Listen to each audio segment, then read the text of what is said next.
Bam. Welcome to Dolphin's Dive, the weekly strategically minded Handelabra stream hosted by Logic Dolphin. Handelabra believes in civil rights for everyone and in being as inclusive as possible, so any comments or activity actively working against those goals are not welcome and will not be tolerated. You can follow us at Handelabra Games on Twitch and Handelabra on Twitter, Facebook, and YouTube. You can follow me personally at Logic Dolphin on, well, any avenue. Twitter, YouTube, Twitch, Discord, MySpace, Friendster, Google Plus. Sentinels the Multiverse, Bottom of the Ninth, One Deck Dungeon, Aeon's End, and Spirit Island are all available on Steam, iOS, and Android devices. And One Deck Dungeon is also available on Switch. And you can find more information on those games at handelabra.com. Let's get to it. Got some one-shots to catch up on. We have the Great Escape from this week, Quick Draw from last week, and 4 more from our backlog that we got to get through. And we're going to do them all tonight! No, probably not. Probably, I would hope to do 2, but it depends on how these games go. At least this is a standard one. Although there's also an Ultimate Mad Bomber Parablade staring at me right over there. Alright, the Great Escape. Ray Manta peered through the tiny window, watching the hero visitors approach in the hallway. I'm telling you, that purple shadow man thing is bad news. We shouldn't be anywhere near him. He turned around to find his cell seemingly empty. Ambuscade? Where did you go? Don't leave me alone with him. Guards, help me! The cell door opened as a guard came in to investigate. At the same time, an odd flicker of light seemed to cross the doorway. This one shot requires Minipack 1 Shatter Timelines and Minipack 5 Void Guard. Wow, I can't read.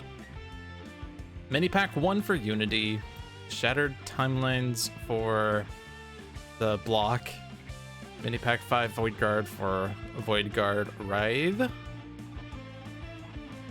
Also Minipack 1 for Ambuscade, of course. And we also have Sacrificial Tempest here. Side effects may include nausea, invisibility, and death.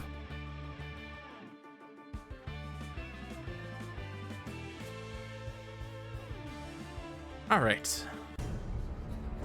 This is the current week, so no rewinds unless I'm gonna die. I found you, my prey. Your time runs short. Au revoir. Bad guys? Oh no! Looks like it's time to make some friends! Beep boop. But maybe the real friends were the mechanical golems we made along the way. Wait a minute. Alright, so Unity has a Flash Forge, 2 Inspired Repairs, and a Raptor Bot. Void Guard Writhe has an erratic form, lies with the shadows, nowhere to hide, and swallowed by shadow. Prime Warden's Tempest. I guess it's not Sacrificial Tempest. I lied to you. It's Arc of Power Tempest. Doey. Has Aquatic Correspondence, Chain Lightning, Flash Flood, and Reclaim from the Deep. Yeah, when she says make some friends, she means make some friends. Exactly. So it's classic Ambuscade. So he starts with a device. That device just so happened to be the personal cloaking device. Also 2 devices, I guess. So Sonic Mine as well. That's cute. Alright, he starts with 2 devices. Yeah, so he starts with his cloaking device. When this card enters play, flip Ambuscade's villain character card to its invisible stalker side. I remember from a Handelabra Live that the original card text said when this card enters play, not flay, that's not the wrong part. When this card enters play, flip Ambuscade's villain character card. Which results in an interesting situation where if you destroy it and then put it back into play, he goes back to his front side. I remember that it was commented that that was the faulty cloaking device if that happened. But no, the intention is that the personal cloaking device only brings you to the invisible side. He flips to his front side, but only at the start of the villain turn if it's not in play. Flay that Ambuscade. Hello, Evil Dice Monkey, and welcome. Yeah, so he just has damage on that side, damage on this side. Highest projectile, lowest energy. And that's going to be hitting golems. That was the first official errata that came out of digital. Ooh. Cool. Also the Sonic Mine, so if this card gets destroyed, each hero target is dealt damage and cannot deal damage. Those targets cannot deal damage until the start of the next villain turn. This is base Writhe, so he gets this Shadow Cloak really easily. Still need to get a little more familiar with these cards, but I've been saying that for like the past 2 years, and I'm still not like... With Unity, I know exactly what these cards do. With Void Guard Writhe... No? I mean, I know the Grasping Shadow Cloth really well. I know Skiyamaki really well. Yeah. Well, not all of its effects, but I know it gets the Shadow Cloak. You might imagine I could look at the little cheat sheet on the bottom to tell me what each thing does, but I don't really pay attention to that.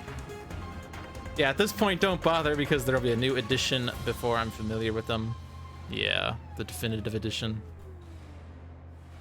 I at least know how to pronounce Skiyamaki. Isn't it Sayamachi? So we could destroy the Sonic Mine. That sounds great. Whenever hero target would be dealt damage, you may destroy the Shadow Cloak. If you do, redirect that damage to a target of your choice. That sounds like a great way of redirecting the Sonic Mine damage.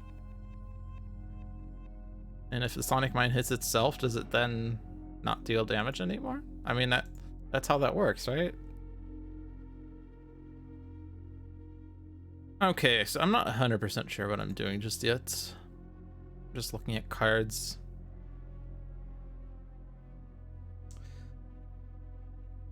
There was some discussion on the Discords about how if only there was a spreadsheet about old Spirit Island games, which made me think I needed to start looking at old games. So I opened up Spirit Island Saturdays #1, which was just me. And I spent the first 15 minutes, like, basically talking about the text of the, not this card, but of course, like, the Spirit card and all the presences, all the possibilities, all the elements you need, and then going through each and every individual card. And then 15 minutes later, I finally made my first play. Of course, Spirit Island is a different beast than Sentinels. I also know that back in the good old days, before I even was on the Handelabra channel, when I did streams on, or videos of the weekly one-shots, I spent like 15 minutes on the first turn.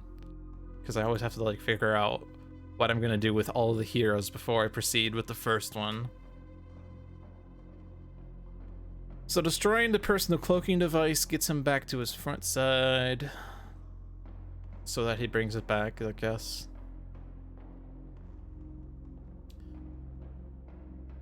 You can play up to 3 cards. You can draw 3 cards. You could just have a Super Tempest turn here. I'm not sure what all he's gonna be doing. Ooh, draw 3 cards. Play Reclaim to draw Aquatic Correspondence. To play Aquatic Correspondence, take 6 damage to successfully draw 6 cards. Sounds fitting. Also use 2 of your card plays to do that. But hey, that sounds amazing. So Unity can't get that Raptor button to play right now. You can flash forwards for things, but she can't get them into play this turn. She could Inspired Repair, but I like to kind of hold on to that one. But that said, I'm either playing Flash Forge and discarding like both Inspired Repairs, or I'm playing Inspired Repair, which might give me something that puts Raptor Bot into play. I don't really like starting with Raptor Bot. Raptor Bot's nice, but he needs support. Like, he obviously scales with the golems in play, but if he's by himself, he gets taken out very easily. Although that said, I think this environment doesn't really indiscriminately take him out, but like, there could be an explosive launcher. I could be staring down the barrel of an explosive launcher. I think I'm playing Inspired Repair because I'm drawing a card, and then if it's not a card I want, I could discard it with Flash Forge. Supply crate. That gets Raptor Bot in play.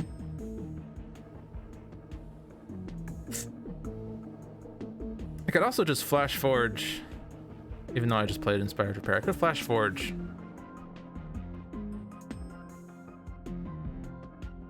Like, the starter team would be like Stealth Bot, Swift Bot, and Supply Crate. Or not Supply Crate, Construction Pylon. Swift Bot redirects any damage to herself, itself. I guess it's Golem, so it's an it, although Unity would probably still say it's a she.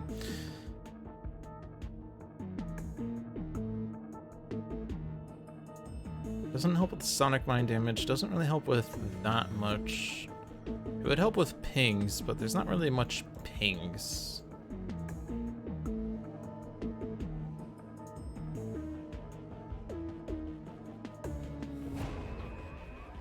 So I don't know. Let's just get Raptor Bot in play. Got B-Bot. I put B-Bot into play instead. There's nothing to destroy with it yet. Put Raptor Bot into play. I have to take out the personal cloaking device. That's the victory condition.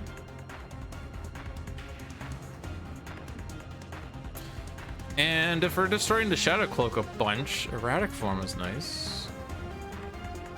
And Wise of the Shadows, you could use that to redirect the Sonic Mine damage if it's being taken out, but I'm not sure if that's happening yet. But I think we start with Erratic Form because that's going to give us card draw. And the earlier you can get card draw, the better. I don't think we need two Lies of the Shadows. There's no, like, ongoing destruction in this deck, so ongoings are basically permanent unless someone destroys it. I guess the Shadow Cloak is a perfect thing for Unity to eat. Destroy the Shadow Cloak. Oh, look, it's back!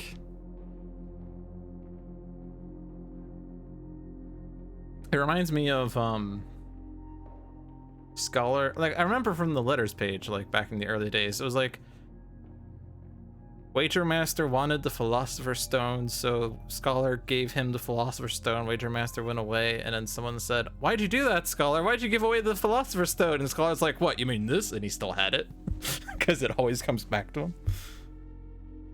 He's like, just relax and chill a spell. I'm gonna draw. I'm gonna draw. Another Flash Flood. Another Chain Lightning. I'm disappointed that was not another another Reclaim from the Deep. I am disappointed with that one.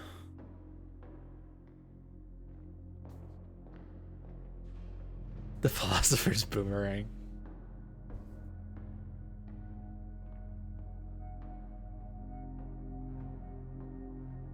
So I could play 2 Chain Lightnings and destroy the personal cloaking device. If I don't do that, Ambuscade takes out the hero target with the highest HP is Unity, but that's not relevant here now, is it? Pick up Raptor Bot. John, that's not relevant.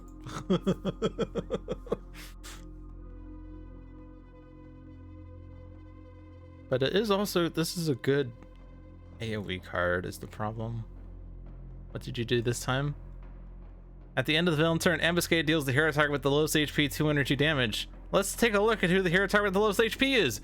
Hero target with the highest HP, Unity. That's not helpful. Obviously, it's because the front side cares about the hero target with the highest. Literally unplayable, yes.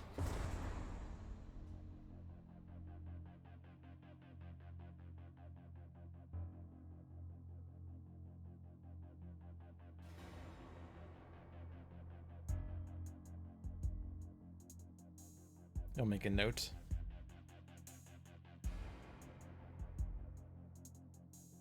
I request D flat. It's a pretty good note. Barring that, A flat.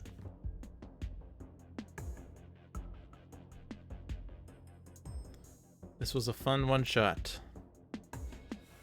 Spoilers?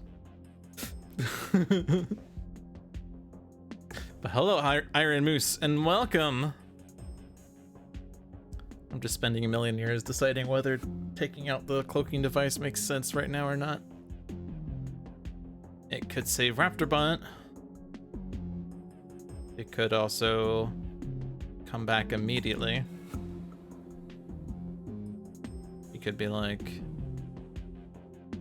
shuffle the villain trash into the villain deck, play the top part of the villain deck. Oh look, it's the Shadow Cloak! Yes, he has a Shadow Cloak now. Ambuscade shuffles the Shadow Cloak into his deck and plays it. Placing all instances of the word Writhe with Ambuscade.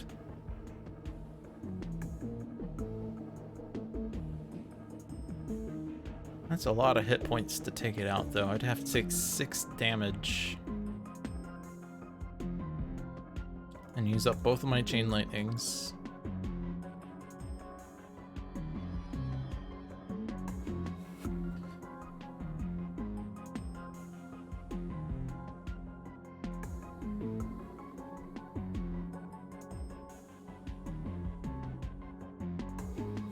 I could reclaim Aquatic Correspondence. But John doesn't like reclaiming. He prefers to grow. See what I did there?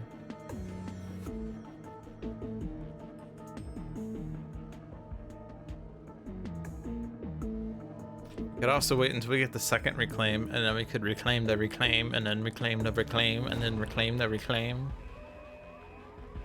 Could also use this to get construction pylons back more easily. Or anything. It doesn't get Grasping Shadowcloth that well, because it shuffles itself back into the deck on destruction. Well, not on destruction, but at the start of your turn. Actually, if I destroy Grasping Shadowcloth with Unity, it goes into the trash, and then it can be reclaimed, bypassing the need to get it. Or, and bear with me on this, we find a card that says take an equipment from your trash, put it into your hand, and you can play a card. How about those marbles? But I don't want to play Localized Hurricane right now because I'd be dealt 4 damage in doing so. And I would have +1 damage on the environment and the villain turns, and I don't want to play Chain Lightning right now. I think we just hold on. I have Ongoing Destruction, which is nice because Charge Attacks is a terrible ongoing card. Prison is Rioting. We have an imprisoned rogue, and a time-crazed prisoner with 5 cards in the trash. Oh my gosh, he did the thing I said he was gonna do. Except there wasn't a personal cloaking device in his deck. Surprise!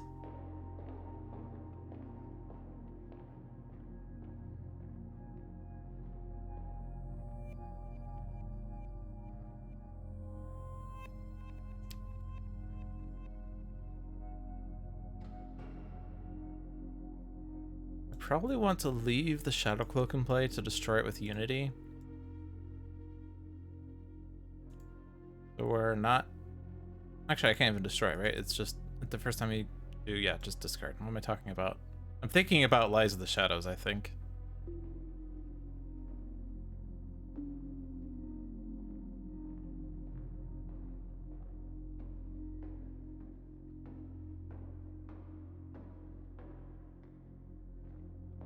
Nowhere to Hide bypasses the eventual reactive platings, although they would still deal damage. Maybe destroy Swallowed by Shadow. We don't need that kind of damage prevention or destruction. Not damage prevention, but destroy target stuff.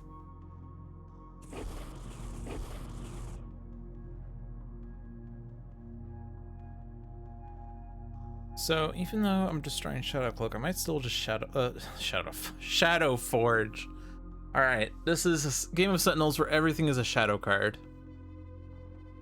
So Shadow D is going to play Shadow Forge and is going to search for Shadow Pylon and Shadow Bot.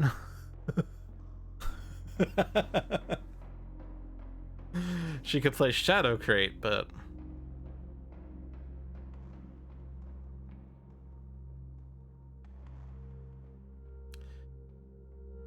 I mean, we want to destroy the explosive launcher, but I think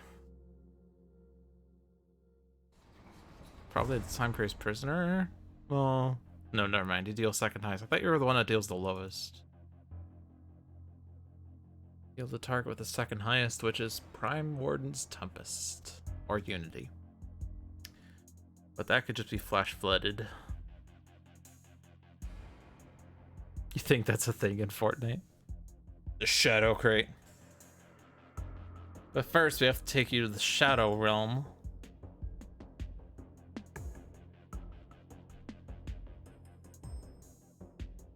You could also just use B-Bot to destroy the time-crazed prisoner. B-Bot's destruction deals 2 damage.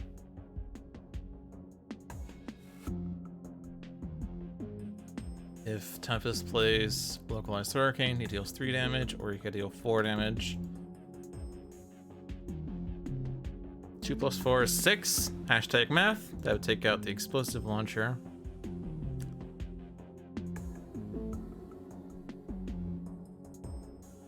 Then we have a 3 and a 2 floating around.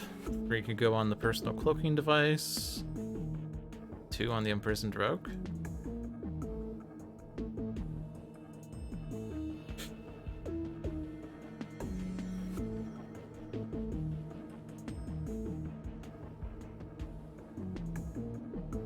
The annoying thing about Flash Forge is that I could search for a construction pylon, but I can't get into play this turn unless I already have Swiftbot in play, but Swiftbot is not in play.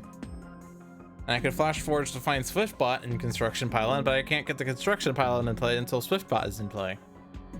You notice a problem here? But again, we could just destroy Shadow Cloaks. Get 1 bot in play.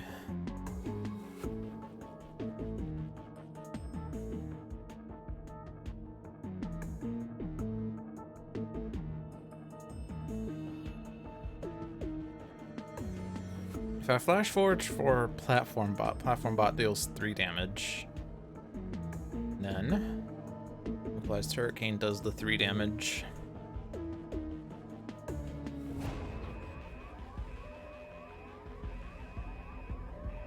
And so what I could do is Flash Forge for Swiftbot and Stealthbot and put Platform Bot, and I could do Swiftbot next turn. I could also discard all these cards and get Swiftbot, Stealthbot, and Platform Bot. I mean, we're just gonna destroy Shadow Cloak, so I guess that's okay. It doesn't destroy the time crazed prisoner though.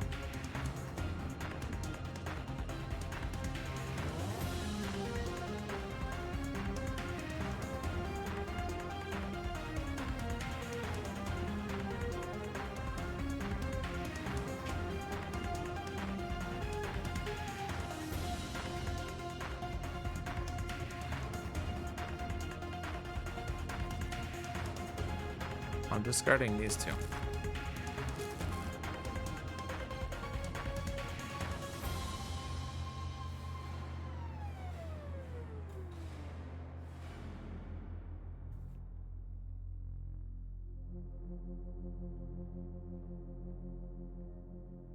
I guess I could use base power and have Tempest take a bunch of damage. Flash Flood the environment cards, Chain Lightning to deal enough damage. 4 damage on the cloaking device, 3 on the explosive launcher. Platform Bot deals the other 3. Personal cloaking device is at 3. So I would use this to play 1 extra card that would deal me 3 damage. Seems fine. I wish I could play Localized Hurricane, use Localized Hurricane, and also my base power, but I can't.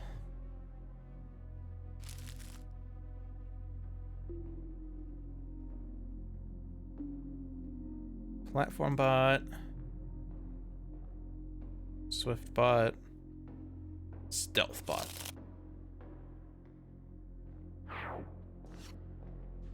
Oh look, you draw a card. Aha, Somber Tinker.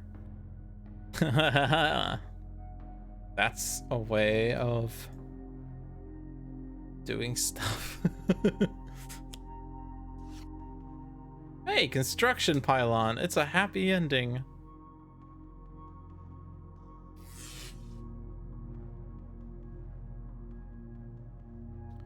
So base power to get Shadow Cloak in play. You don't need a platform. You don't need the Shadow Cloak this turn, or to stay and play this turn. Why is the Shadows? Is probably fine. You could stop the Tempest damage. Ooh. Ooh.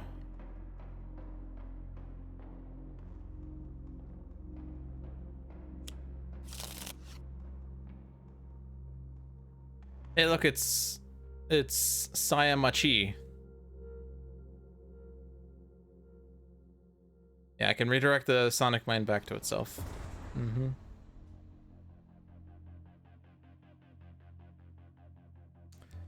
That it can do. Shadow Mochi.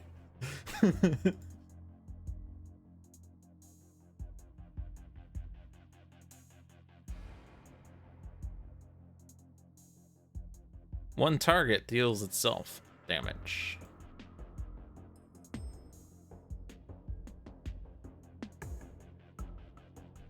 Definitely keeping Somber Tinker.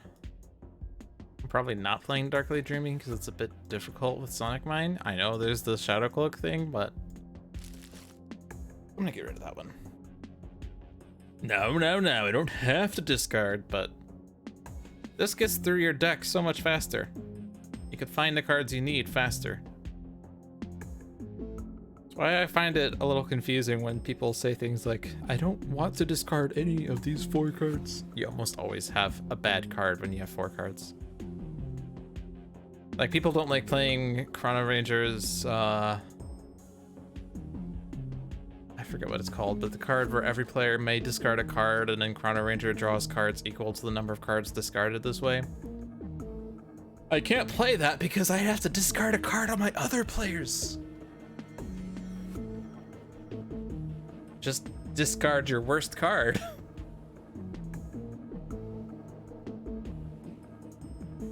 Just shadow my job. Just doing my job, I guess is what it's called.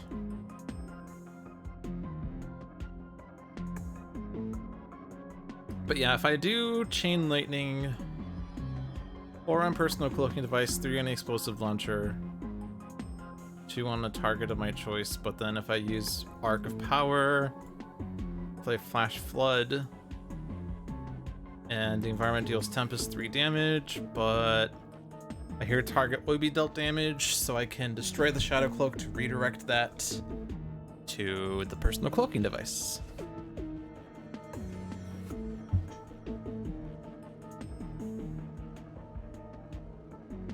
That seems correct.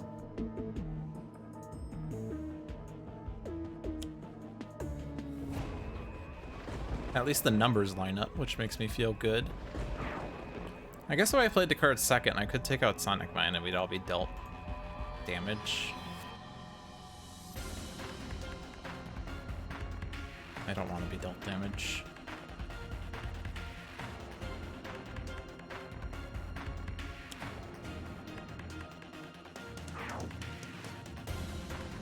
Surprise!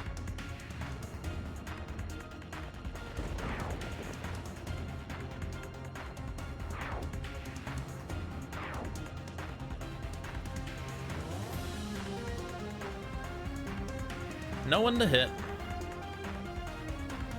I'm using to play these cards.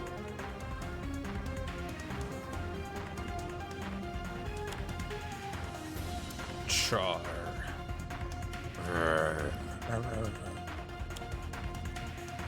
Snatch and grab.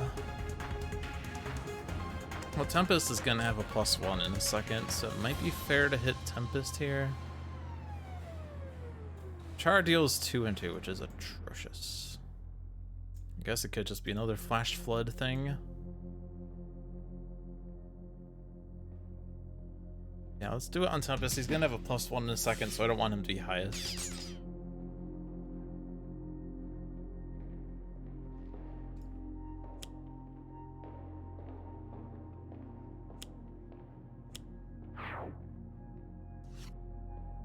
Raptor butt!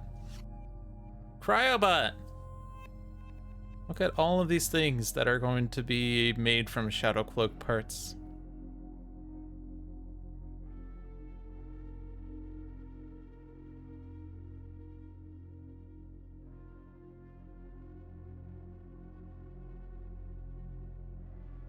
You know, if we still had... If we still had the imprisoned rogue, this would be +1 damage. 3 and 3 damage would be pretty nice. And imagine that we had it deal damage. One target deals itself 2 and 2 would be nice.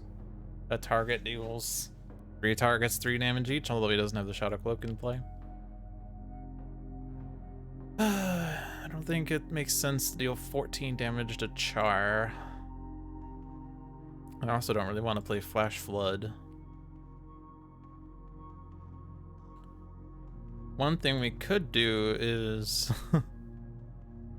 destroy the Sonic Mine and use Lies of the Shadow to redirect that. Obviously, I'm not doing it right now because Shadow Cloak's not in play. But redirect it to Char. Char can no longer deal damage. Of course, it'd be better to redirect it to Sonic Mine, but...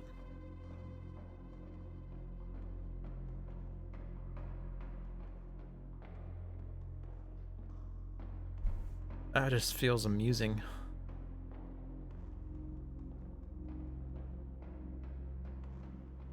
But it doesn't solve the problem. It postpones the solution to the problem, which is Flash Floods.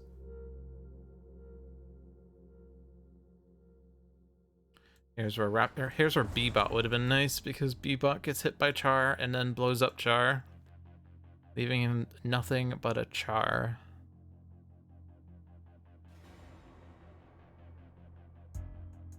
And out of nowhere, Bernie Sanders with a steel Char. Sorry. Like, I don't want to do 14 damage to Char when I have to do 50 damage to Ambuscade to win the game.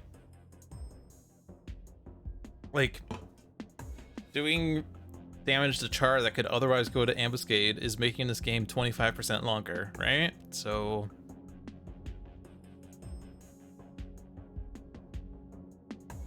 I'm just going to hit Ambuscade with this, and you will like it!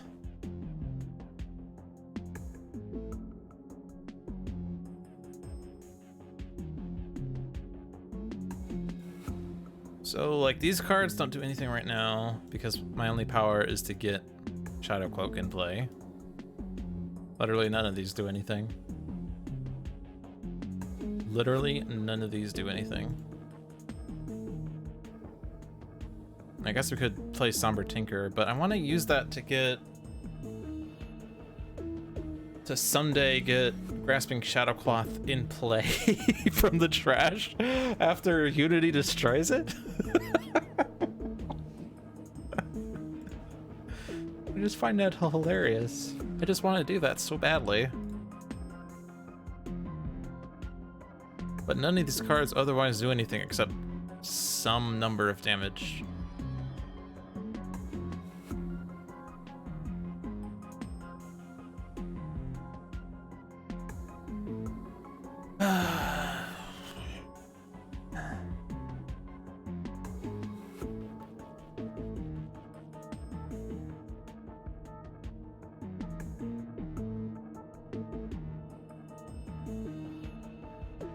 Gonna skip my play phase.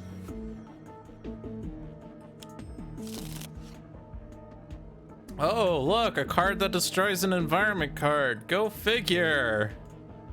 Look, that solves the char problem. Which, honestly, I could still do the Shadow Cloak thing to do. Although, it'd be nice to have the Shadow Cloak in play when I play that, but whatever. Distorted Perception is weak. Swallow by Shadow is not that helpful either.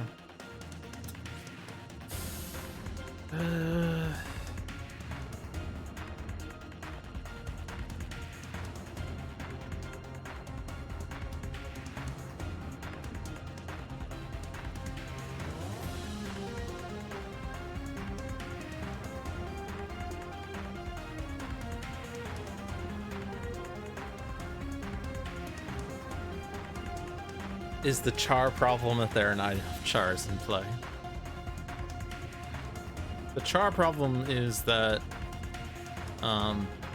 if you don't move the lever, then the char hits all targets, but if you do move the lever, then the char hits one target. But in doing so, you are directly responsible for that target being dealt damage.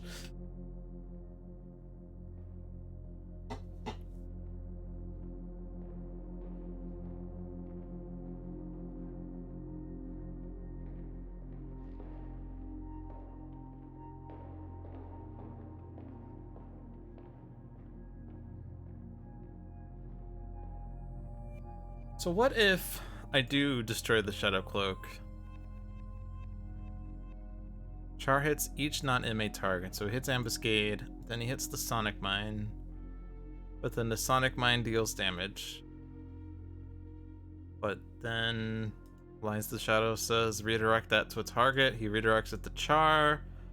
Char can no longer deal damage, so will the other hero targets that are dealt damage, but Writhe can prevent. So this is just whenever, so that's nice. I could prevent Writhe's damage, which would only be 1, which is whatever. But we can prevent E damage somewhere.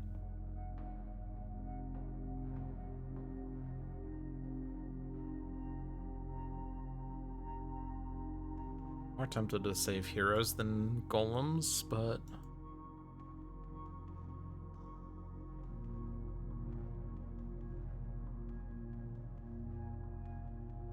does char have the same slang meaning in the US? Char is another word for tea. No, I don't. At least around here, I've not heard char used for tea. I'm just thinking of char as in like things that are like the only real definition of char I'm thinking of is like something relating to fire. I don't actually know what char means other than like you've been burned to char or something like that. Char, verb, partially burn an object so as to blacken its surface. Noun, material that has been charred. Huh, I like defining char by itself. A char is a material that has been charred. Charmander! Char! I've just been pretending like it's chair, though. Bernie Sanders with the steel char. Anyway. If I play Flash Flood... Or no, we're not playing Flash Flood anymore because we're potentially using the Sonic Mine to stop Char from dealing damage, and then using Unquiet Night to destroy Char. Or Flash Flood the next turn. So I could play Localized Hurricane here. In which case I want to prevent the damage to Tempest because he has a +1. Although I could always redirect to Stealth Bot. I think I can get away without playing Flash Flood then. We have a solution that doesn't involve playing Flash Flood to destroy one thing, which is fine.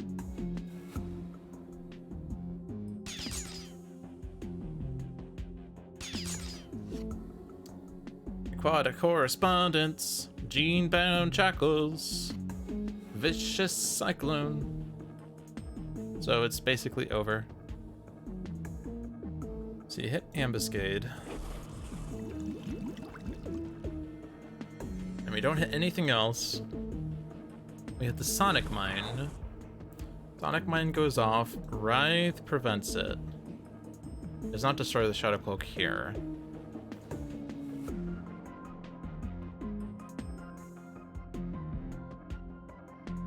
We don't need 2 Skiamakis. But we also don't need Walled by Shadow.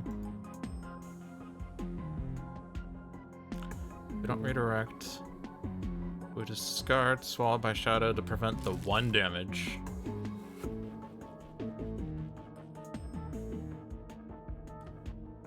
Then we Lies of the Shadows, destroy the Shadow Cloak, redirect the damage to Char.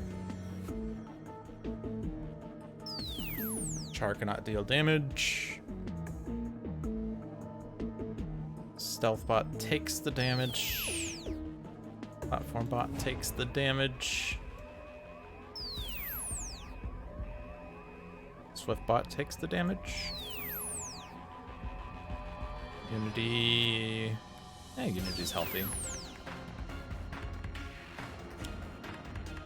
Oh, defensive displacement. Oh. I see.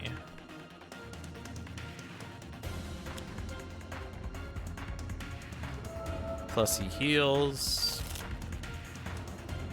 And now he's charged attacks. And this is actually 1 damage to Tempest, so yeah, redirecting it makes it not happen. Actually, that's even more. Tempest has a +1, Ambuscade has a +1. But we don't have a Shadow Cloak to destroy. We don't have anything to destroy. There's literally nothing here. It was my use of the char trolley problem that got you to ask, because you have /had char trolleys. A worker goes around a factory floor delivering tea char from a trolley. So your use of the trolley problem has a double joke for you. That was unintended. My trolley problem was just, it was completely unrelated to char. You said char problem, which made me think trolley problem. That was basically it. Yeah, I can't destroy anything. Using power would result in not drawing an additional card. But wait, I'm already drawing an additional card because of Swift Bot. But wait, I can draw 3 cards? I can still deal damage.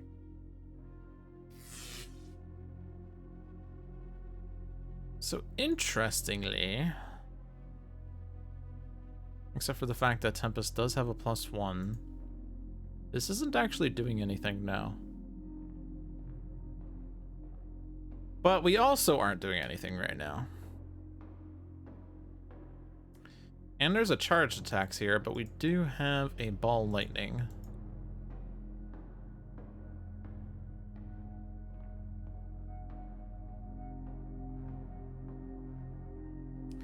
Remind me never to play Luminary versus Ambuscade. Oh my gosh. Ambuscade destroys a Luminary device. Ambuscade goes off and deals damage. It destroys a Luminary device. Ambuscade goes off and deals damage. I mean, this problem already exists because Ambuscade destroys his own devices with this, but, you know.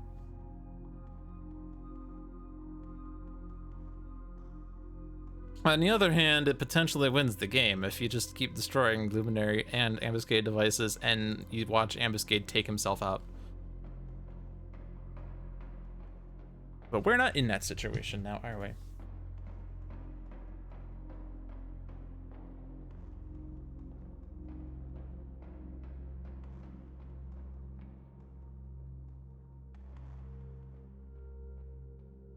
So I guess we could Flash Flood the 2 environment cards.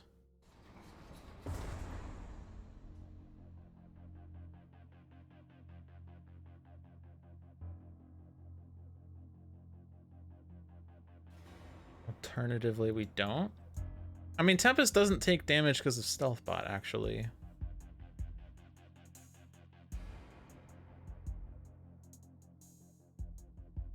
we could just let the defensive displacement be out and use the time to get set up.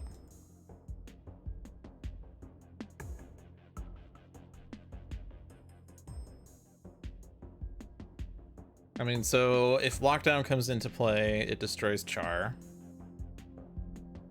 But then the defensive displacement gets destroyed.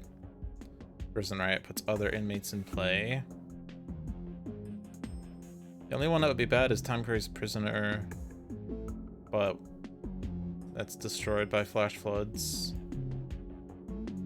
Isn't there also... I guess there isn't something that just destroys inmates other than that. Plus, do we still have the irreducible thing? We do. So we still have nowhere to hide. We could leave the defensive displacement out. The Shadow Cloak needs to be in play for this to work, but next round when he has the Shadow Cloak in play, which means Unity, you're not destroying it, then we have the benefits of the defensive displacement, but without being slowed down. So I guess that makes sense. Doesn't make sense to play Somber Tinker because we don't have power other than the thing that gets our Shadow Cloak, and the only equipment is the Shadow Cloak.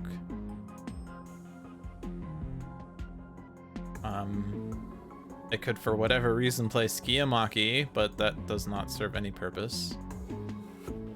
The only thing that I have to be careful about is charged attacks.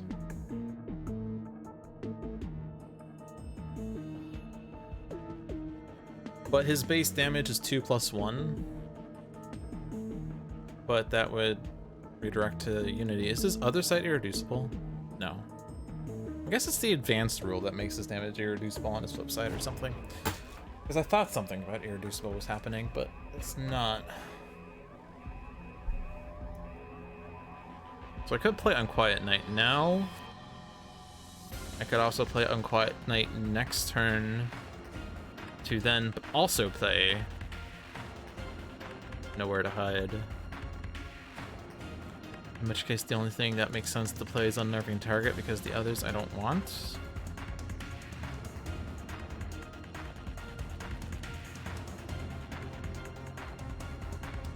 Cosmic Crust plus constant charged attacks resulting in GG with everyone else down. Oh, that's... I know the message is 3 minutes old. But yeah, the fact that it's irreducible... the fact that it's energy damage makes Captain Cosmic immune to it.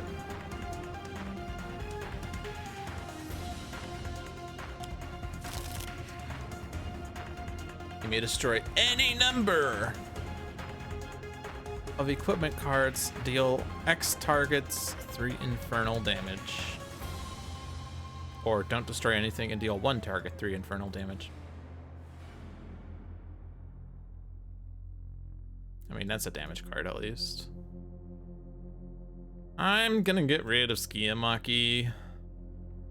The others seem better right now. Cloak Projector. Hey, it's another power. Go figure. And reduce damage dealt by the target by 1. Ba-bam. Okay. So I don't need to destroy the environment stuff. I don't need to destroy the ongoing card. So I could put Genebound Shackles in play, which then undoes the defensive displacement and I actually deal damage.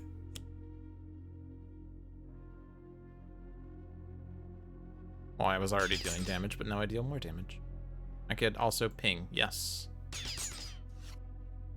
Otherworldly Resilience. Cleansing Downpour. Lightning Slash.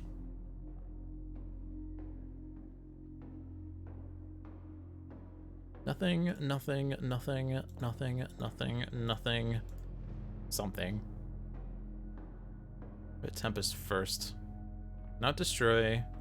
Redirect a stealth bot. Not destroy, redirect a stealth bot, and then the rest of this is automatic.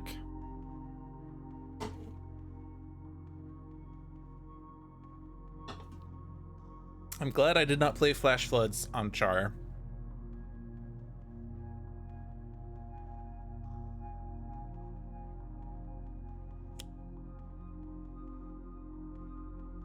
target dealt damage this way cannot deal damage. Whoops, no damage. Sonic Mine is out. This is 2+1, so Stealth Bot takes 0 because of -2, -1. So do not destroy. Redirect to Stealth Bot.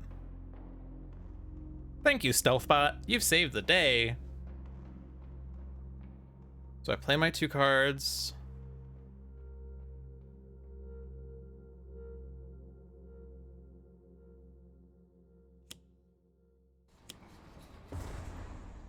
And I'm obviously playing Raptor Bot.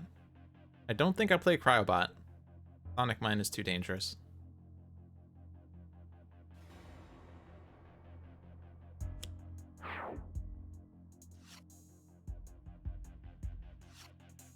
Although with Sonic Mine, or with Defensive Displacement, it doesn't actually deal damage. Actually, now is a fine time to take out Sonic Mine, because it deals 0 damage. So destroy charged attacks. And then play Nowhere to Hide. Damage dealt to the target is irreducible for a while.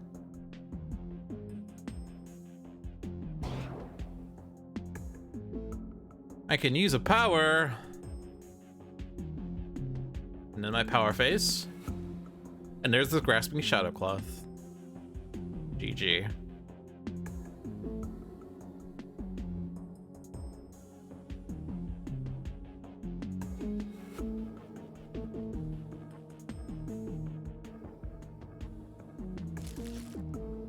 Oh! Oh! I don't think a second one really does anything, but you know.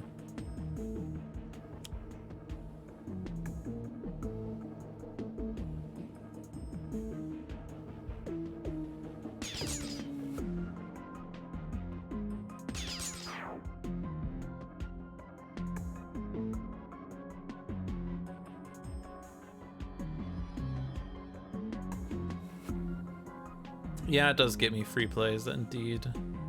It's -2, -1. Does it? Because I have localized hurricane, so no. I take 1 damage per.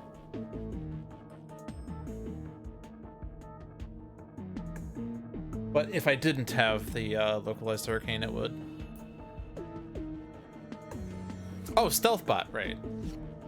Again, Stealth Bot. It's okay. I'm just gonna localize the hurricane. It's fine. And then Ambuscade takes 2 and 2, and no one else takes anything except Tempest. Do not. And then redirect Stealth Bot. Literally the thing that I've been doing with Tempest every turn I could have done to take 0 damage, but yeah.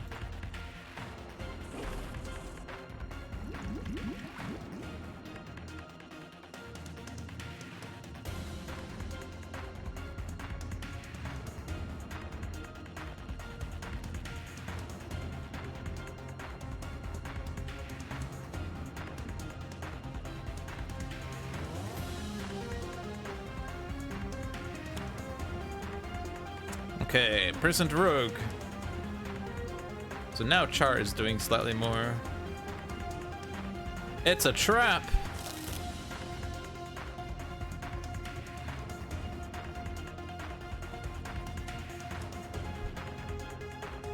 So now our goal is to do as much damage as possible, which we can do by destroying the Shadow Cloak and putting a Raptor Bot in play. Or we destroy volatile parts.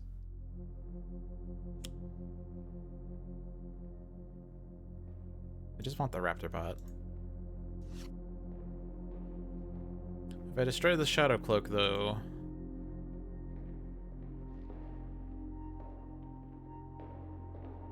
then I can't play Grasping Shadow Cloth.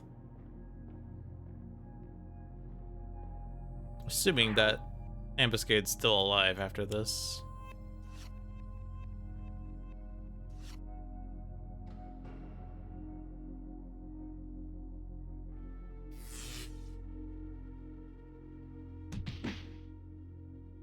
Yes, he is. He's at 4. But Vicious Cyclone wins it.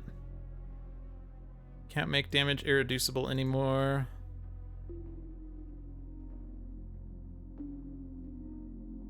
But I'm gonna do the thing I've wanted to do. I've been wanting to do this.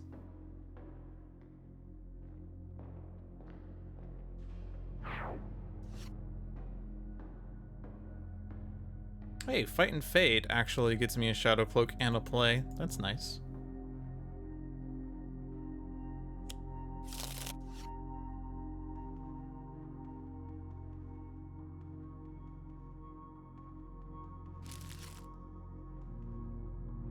If only I hadn't thrown away that card!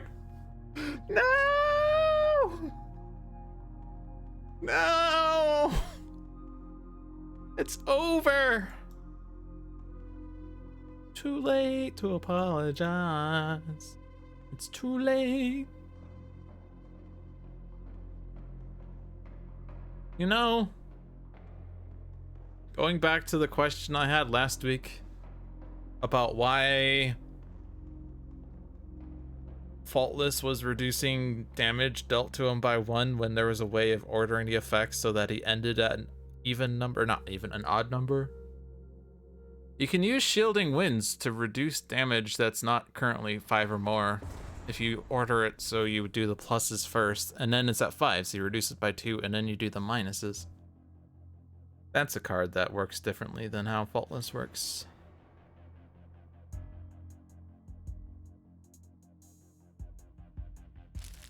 But anyway, doesn't matter. It doesn't matter.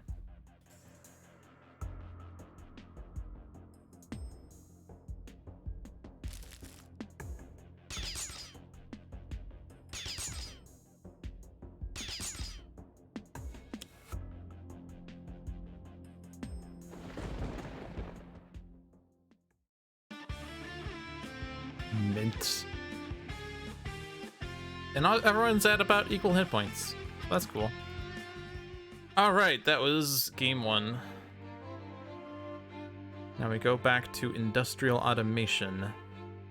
Pack issue that ended on August 3rd, so it's a month and 6 days old. I think I just saw a rat, shrieked La Comodora, aiming her cannon through a temporal porter.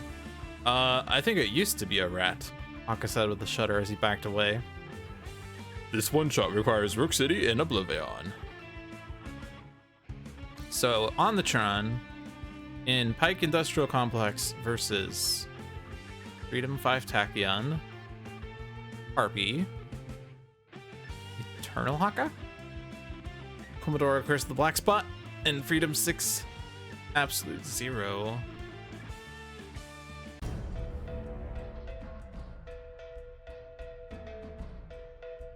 Offensive programming online, destroy humans. Hang on a sec, I need a quick bite to eat.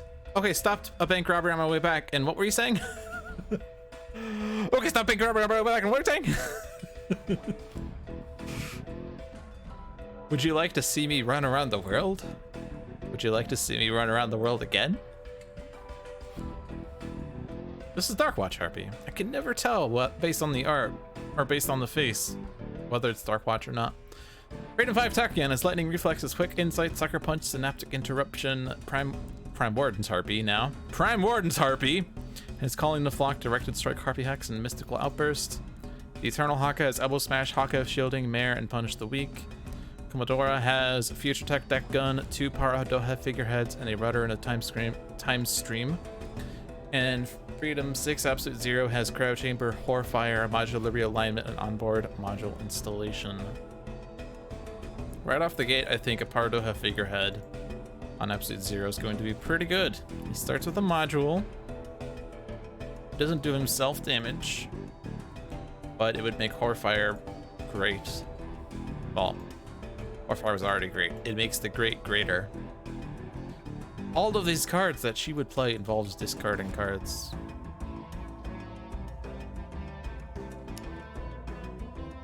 Rudder in the time stream, actually, if we're doing a super prolonged fight against Omnitron, actually not even, this would help get rid of components from the trash that, or drones are components from the trash.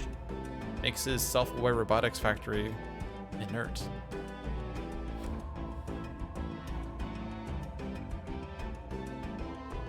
But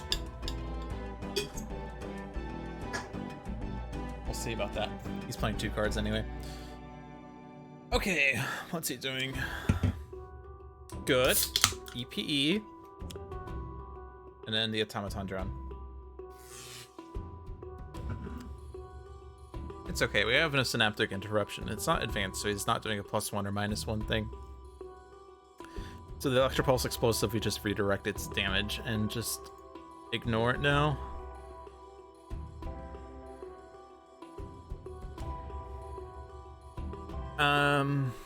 Can't really foresee why I wouldn't do that.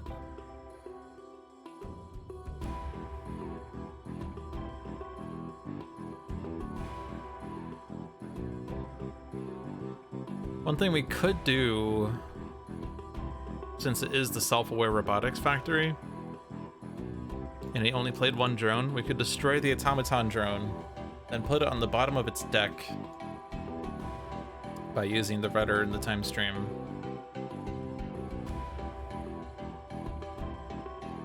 And then his self-repair robotics factory doesn't work.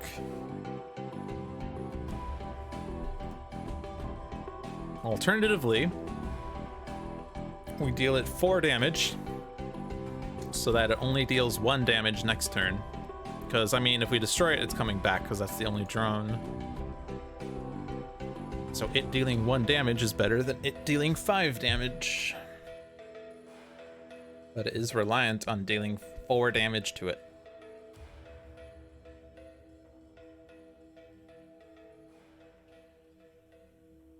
Do have a quick insight. We have a lightning reflexes. So could lightning reflexes, quick insight, discard sucker punch and something else, but we're still probably playing synaptic interruption. And I don't foresee why I would want to use this just yet. A +1 on Tachyon also would be nice with the Power of Daha figurehead, because repeating blitz is 2 damage a pop then. Like, blitz by itself is effectively a light speed barrage in slow motion. Well, actually fast motion, I guess, because Tachyon. But it's piecemeal. But you do stack your deck with it. You can also just use however much damage you need to do a thing, like destroy a target. So it's like a light speed barrage, but you don't need to use all of the damage, and you can save the burst for later. It also deals 1 extra damage because you can deal the damage without moving a burst. But with the +1 damage, it's like 2 light speed barrages. Because math!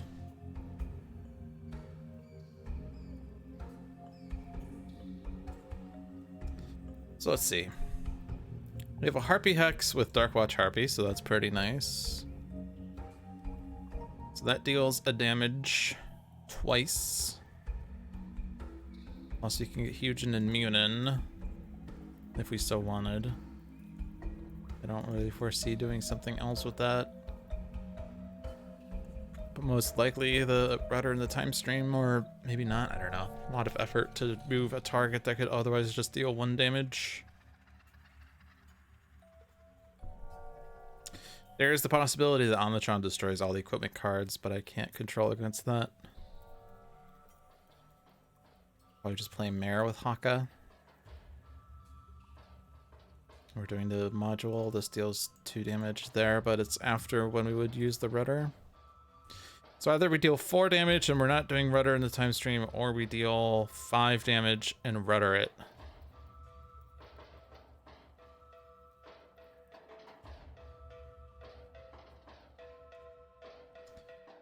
And the figurehead moves at the end of my turn.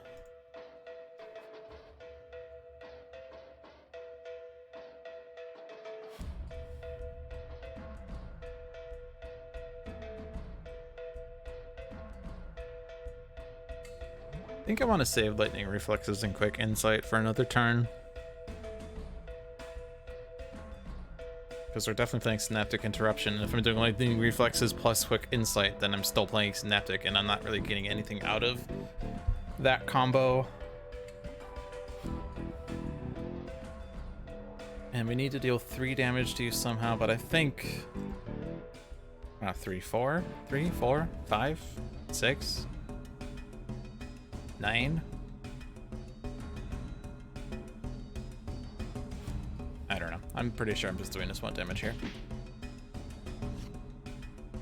Oh, I could have gotten Accelerated Assault, and that would have been so much better than Synaptic Interruption.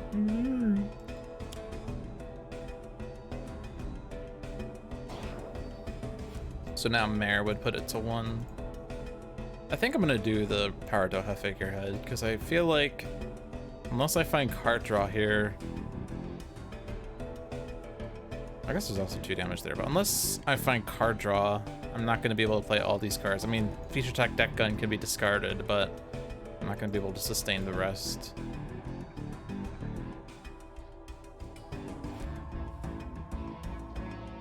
Let the Avian.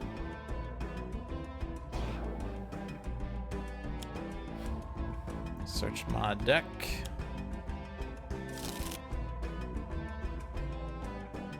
Damage. Oh, this is AoE damage. Oh. In which case I need to do a ping damage. What I can do by flipping a control token.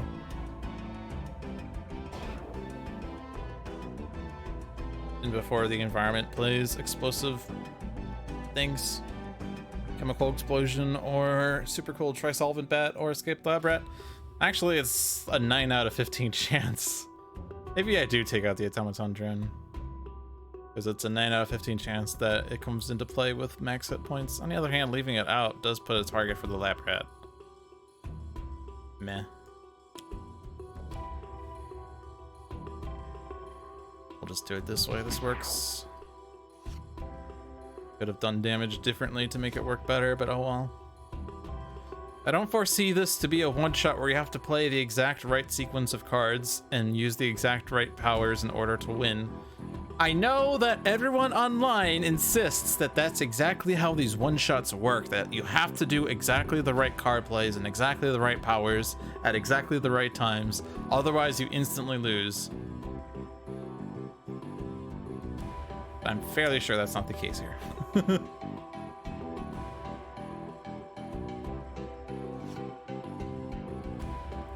Temporal Rigging. Lock and Cutlass. So, Temporal Rigging does pay for itself, but it's also not that good to just use it to pay for itself. Why don't we just have Freedom 6 Tempest? Team Leader Tempest, or not Tempest, Tachyon. Team Leader Tachyon. That's how every game of Sentinels works. If you don't play your best card, you instantly lose.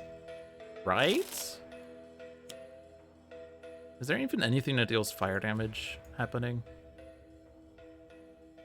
Does the Super Cold Trisolid Bat deal fire damage?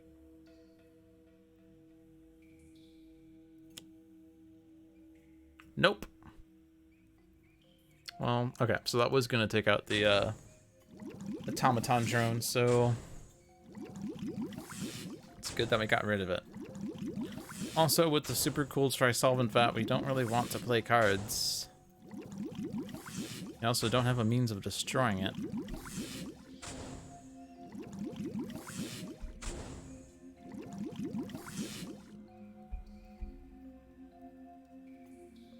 Oh no, I'm being dealt damage. Anyway.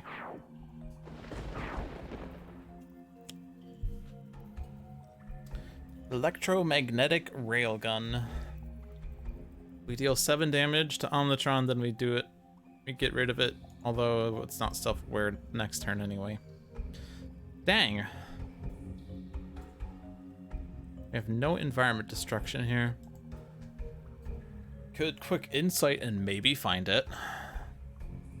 There's 3 cards that destroy environment cards.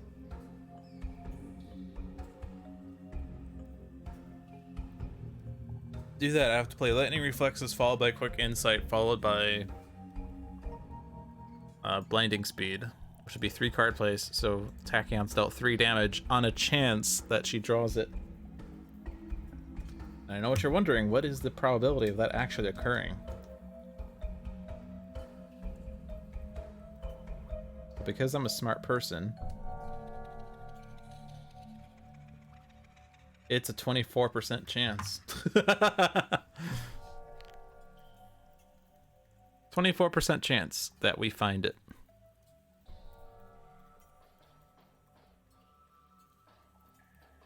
Actually, it's not exactly that, because we could, with Quick Insight, draw a Lightning Reflexes and a Quick Insight. Or a Lightning Reflexes and a Nimble Strike. Or a Lightning Reflexes and a Fleet of Foot, or just Fleet of Foot by itself. So it's actually a bit different. I think I'm going to do it then. All I'm saying is there's a chance.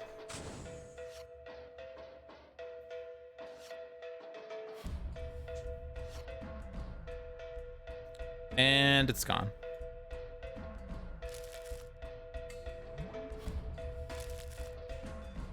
I did get a Pushing the Limits. Oh, and I get another play off of this. When he bursts 4, and then there's damage here, and then damage here.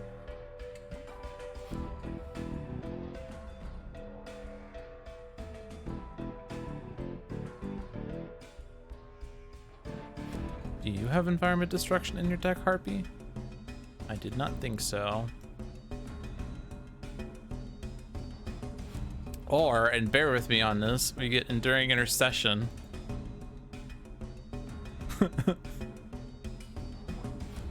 Actually, Enduring Intercession is pretty strong in this environment. Except for the fact that it can be suicide with Chemical Explosion, but it would redirect these 1s and 1s over to Haka with Tomoko and Enduring Intercession, but Chemical Explosion would do a lot.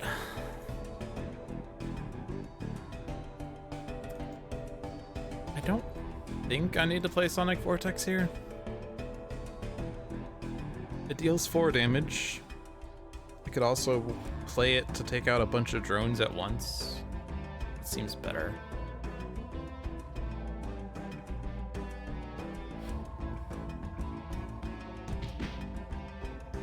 I'm gonna keep the bursts in there for the moment. Have another Pushing the Limits.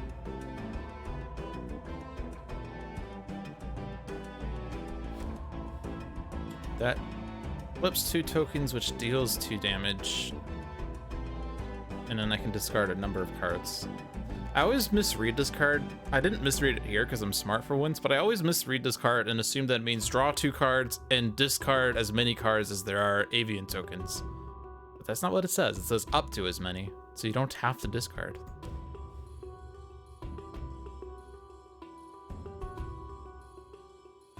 And Mystical Outburst is dealing double damage because of Harpy Hex.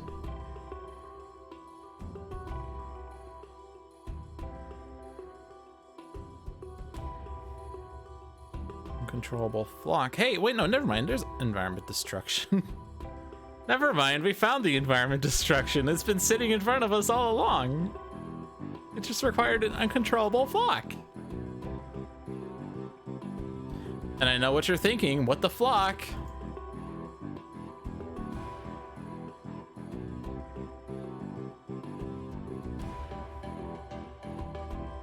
Do I play it and take the damage? Flip an Arcane so I do 1 damage at the end of my turn, plus a 1 when I flip it. Or, and bear with me on this, I play Mystical Outburst.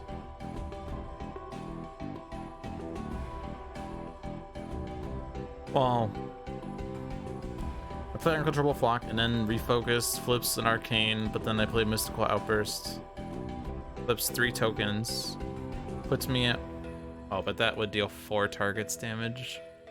I'm thinking I could start my turn with all avians, but that's a bit risky.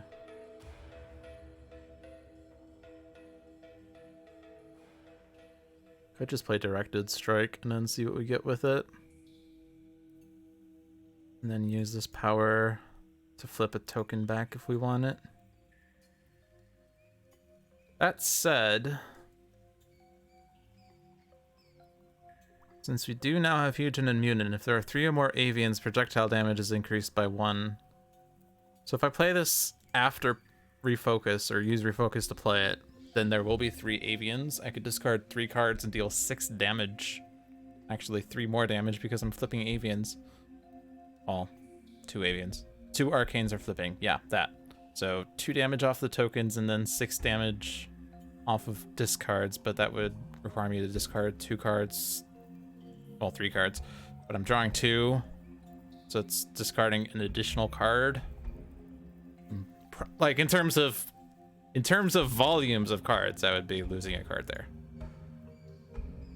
Although I'm currently always losing a card when I play this because I'm not getting card draw. So I guess I'm playing this in some capacity. Not super important.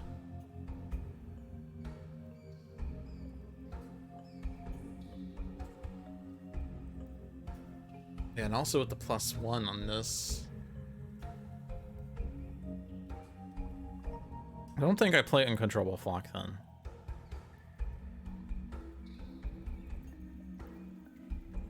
Just because it's a bit too risky. Like, I don't have targets to hit right now.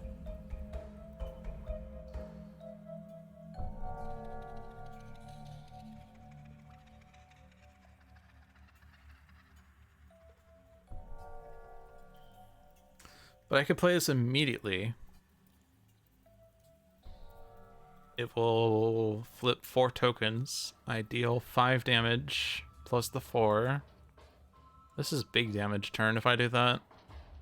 I use Refocus to flip an Avian. I have 2 arcanes, and then I flip 2 arcanes. I deal 3 damage as the results. Plus I could discard 3 cards because I only have 3 cards left. I do like that damage. I don't have to do that though, is the thing. It's nice damage, but I could also hold off on this. Like, the only thing that we're doing is trying to kill Omnitron someday, but that's 92 hit points away. We want to destroy the Electropulse Explosive, or Electromagnetic Railgun. The EP is already gone. But we just have to deal 7 damage to do that, and we already have that. Directed Strike would deal more damage if I have more cards. In which case I would rather not lose card size. But it's really difficult to do that.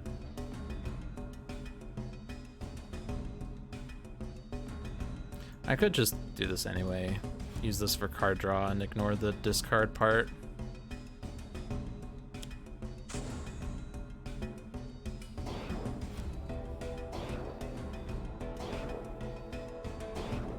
Could also have held off on that until we got a +1 from the environment or something, or a +1 from Comodora. It also would have been nice.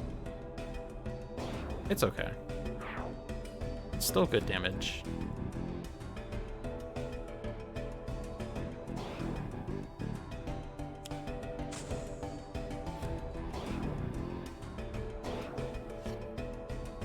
Conjured Aura, Tenuous Focus. Conjured Aura would have been nice to have had in play already.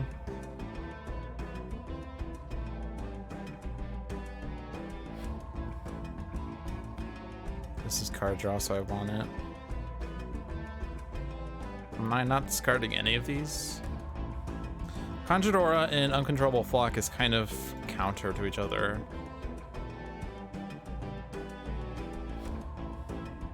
If all control tokens are avian, destroy an ongoing environment card, but then there will be 3 or more avians, so this card gets destroyed. But since the problem is hand size, I don't think I do this. I do get +1 damage, but I'm gonna stop. Or I could have drawn another Uncontrollable Flock, that's fine. I would rather not destroy this card. I need to get back to having more arcanes. Definitely Taumoko, because that then doesn't deal damage to Haka.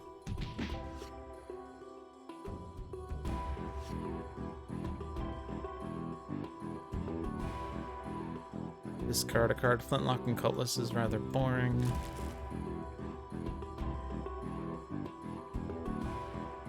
I guess the figurehead on Harpy is the target. As much as we're hoping to do something with Absolute Zero there.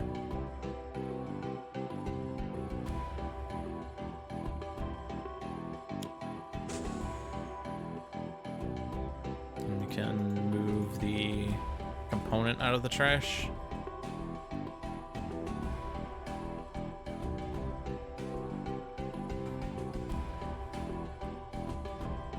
Anything we need to move out of a trash for some reason? And we have to select one.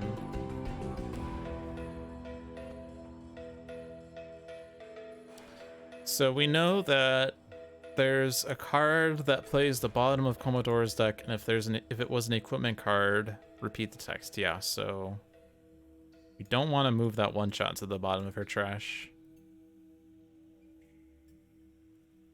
But I don't think anyone else really cares, because no one else... I mean, Tachyon would rather not have bursts move.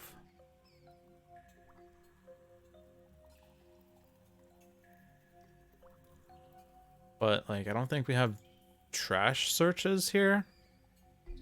We don't have bottom deck card plays because we don't have parse. Do we have trash searches? I don't think we do, right? Let me just double check this.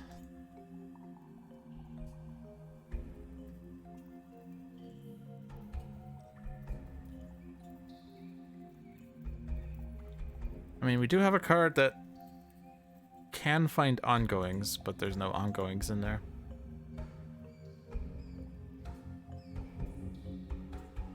If there's a card that shuffles a deck, I guess, then having something from the trash in the deck could get shuffled and then get replayed that way. So like onboard module installation searches my deck for a module and shuffles my deck. So if onboard module's back in my deck, then that's cool.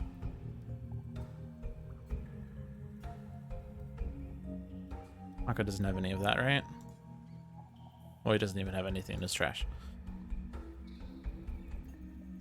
I do know that the card that got huge and immune does shuffle my deck. Except I didn't play the card that did that because I had huge and immune. No, wait. Oh, because it got shuffled in by Comodora last turn anyway. Yeah, this shuffles the trash, but this shuffles the trash into the deck. So it doesn't matter.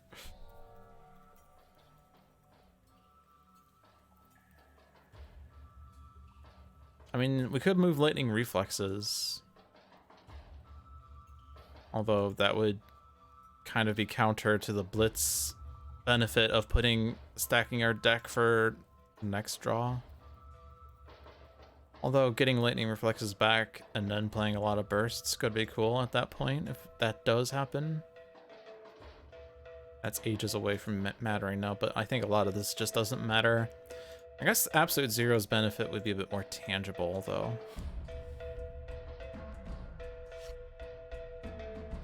Oh, Rudder in the time stream actually pays for itself.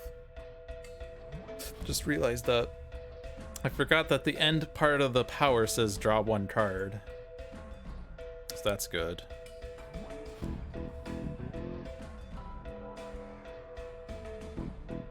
Alright, Absolute Zero.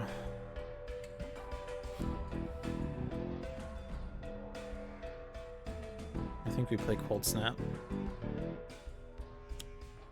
Don't have anything that works otherwise. We could also skip the play, but I think Cold Snap is good ongoing damage. Sub-Zero Atmosphere is here. Explosion chemically.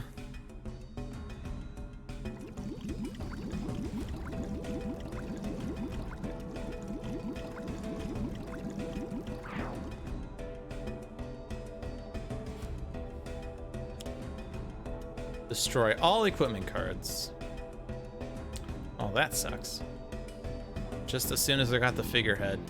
Although I guess we do have another one.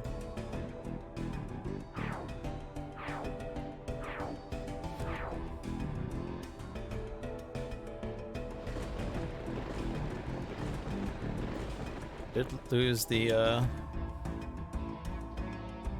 fire damage thingy. So we also can't move the... We lost the rudder in the time stream, so you can no longer get stuff out of the trash, or prevent stuff from coming back from the trash. Components are fine. I probably didn't need to move the component from the trash like I did. Components are always fine unless they deal damage, which this one deals damage. But the one I'm thinking of is the one where it deals damage when you draw a card, which is dangerous. I don't think I need to keep this one, because we're not playing all my cards. Bud Goggles, pushing the limits, and I'm probably not playing those still.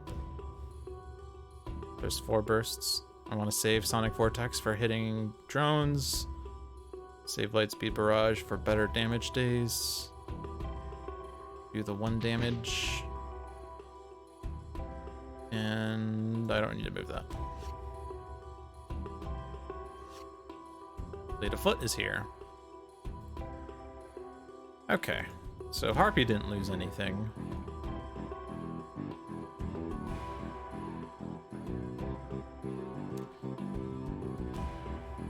Tenuous Focus is damage.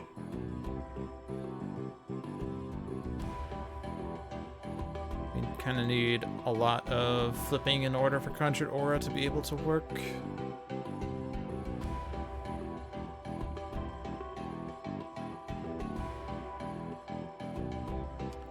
Actually, this would be fine for Uncontrollable Flock the coming turn, because we'll have all avian tokens and subsequently destroying an ongoing or environment card, which seems nice.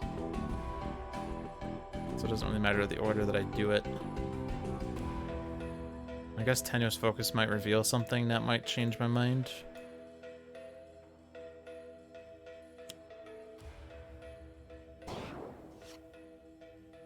Eldritch Training, Arcane Explosion. And the card here is Lash of the Elements, which is dangerous right now. Deal up to 5 targets, 1 lightning, 1 fire, and 1 cold damage each, and then deal myself 1 infernal damage 5 times. No. I'm wrong. Deal 0 targets damage, and then deal 1 damage to myself 5 times. That's definitely trash. As a result, I flip a token. Which means that it's actually not an uncontrollable flock turn. Flip an avian token. You may destroy one of my cards. If I do, I can flip a token, draw a card, and use a power. Have another power. Conjured Aura is going to just destroy itself. Arcane Explosion. Blah, blah, blah. There aren't enough targets for this.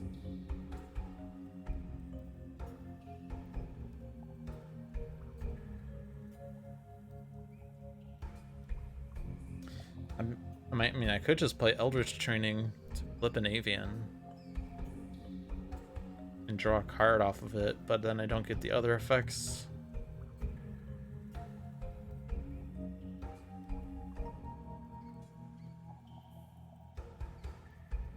If I'm dealt damage in the coming round, I can flip a token and potentially get this not destroyed. At the very least, we could have Tachyon hit Harpy. So I can play Conjured Aura safely. Actually, he's immune and flips a token. And now it's safe. Oh, it's safe. It's always safe, but now it doesn't get destroyed. Okay. We lost our mare. But we have a Taiaha. Taiaha's fine. I would rather not really use the base power for Haka. It's kind of weird because draw, discard to draw 2, but these cards also themselves draw 2, but discard for effects. And I would kind of rather have those effects. I mean, Haka of Restoration's the weakest one, but you know. Alright, figurehead attempt number 2.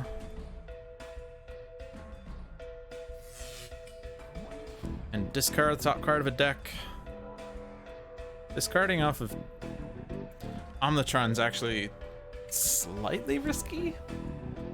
I mean, it's potentially good, but also slightly risky, unless you know exactly what's on the top. Because he is going to the self-repair side, which means we could discard a device that then gets played. Well, 50% played. 50% disintegration raise played. Discarding from Tachyon is probably the safest, just because it's potentially a burst. It is a burst. Take it back, Harpy. Oh, I can module the rear line for isothermic. Yes, please.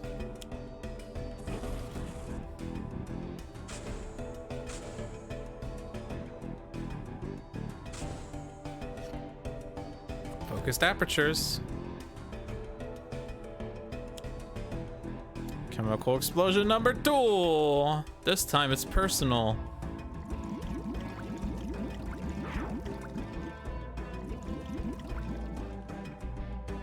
Want more avians right now?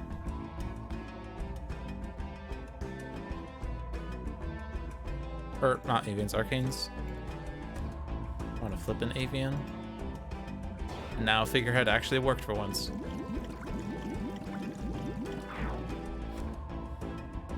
So he's at about half health. We're also at about half health. Terraforming that failed. Well, I'm glad I didn't discard it because I wanted him to have an empty turn. I always like empty turns. I don't have another one in hand, so we'll take the damage this time. We get through the deck faster. Research Grant is actually a decent power. Normally kind of weak on a Tachyon, but Freedom 5 Tachyon benefits from Research Grant. It's kind of weird. I didn't even pay attention to their other draws. We have a Calling the Flock, so that gets huge and immune and back. Haka shielding, probably. Combat timing, I think. And another modular realignment. So I'm playing 3 more cards. Is this lethal? Getting close. I think we're not winning this round. Or next round, but definitely not this round. So I'm not gonna play those still. But I can use Research Grant now, and this will power up Lightspeed Barrage a bit faster, or not. Well, 50-50 chance. 50-50 chance of what? I don't know what I'm saying. He's played 50%. I think that's what I meant. He played 50% of his technological singularities. He has another one left in his deck. So the HUD goggles can be destroyed. I guess what I was trying to make a joke about was that it's either going to get destroyed or it's not going to get destroyed. It's 50% either way, because that's how probability works. You either win or you don't. It's 50-50 either way. I don't want to discard any of these cards.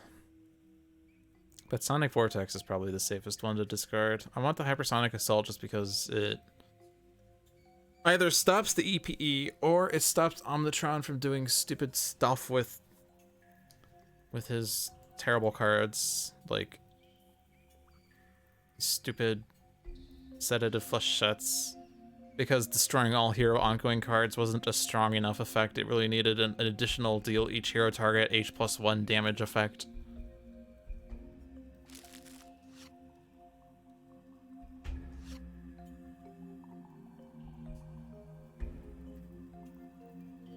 Damage.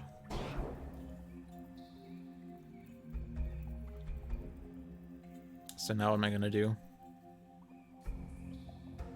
Was I getting huge and immune in play, or was I don't have another power, right? So I can play 2 cards.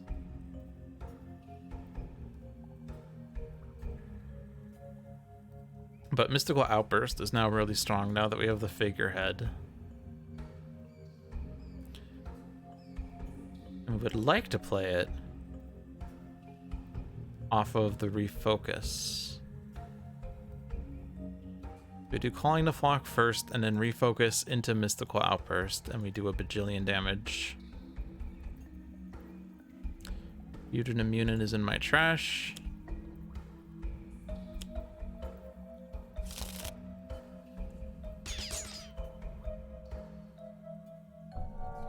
Flip the Avian. Now Mystical Outburst. Let this be a lesson to you on how to use Harpy Hex. This is how you use Harpy Hex. With a figurehead.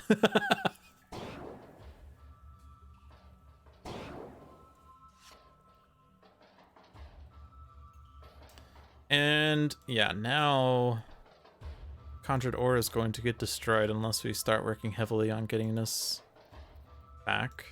Not terrible if it doesn't, but yeah. But a ping on Harpy can flip a token. Do I punish the weak? I think punish the weak is fine. The environment could play Lab Rats, but I destroyed them with Tachyon. Omnitron is going to play 2 cards, but if he plays 2 drones, well, he could play an Electropulse Explosive, and then it gets tricky. But Omnitron's at 29. He's almost won. We don't have a Haka battle. That's the weird thing. We don't have a Haka battle here.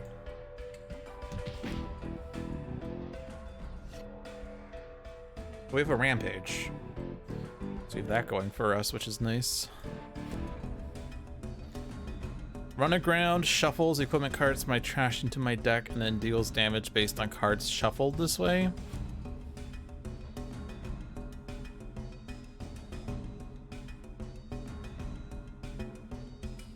I'm not really using most of these, but I think I'm playing Concordant Helm.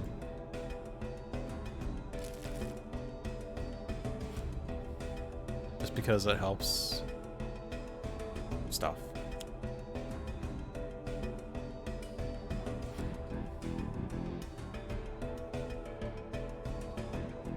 Top card deck would be on Tachyon again.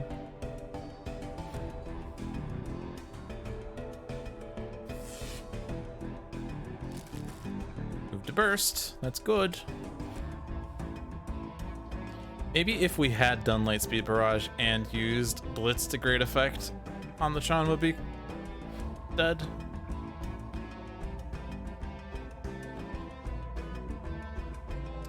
We move the figurehead to absolute 0.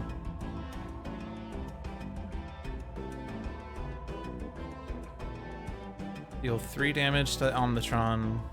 3 fire damage to yourself becomes 4 cold damage to Omnitron. And then 2 and 2 to yourself, so you take a total of 7 damage this way. But you'll deal 4 cold damage off of the fire here, and 3 cold off the fire here. That's 7. And this will deal 3 more. That'd be 10. Puts Omnitron down to 13, and then Tachyon wins. The worst that happens, I think, is we get another chemical explosion.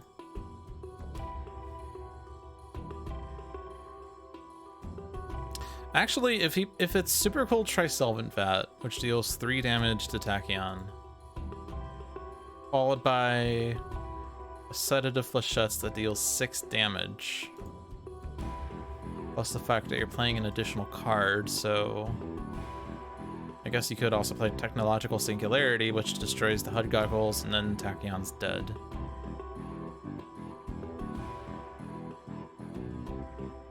I think in that case, though, like, we still potentially win with Incaps, because Haka's not dying.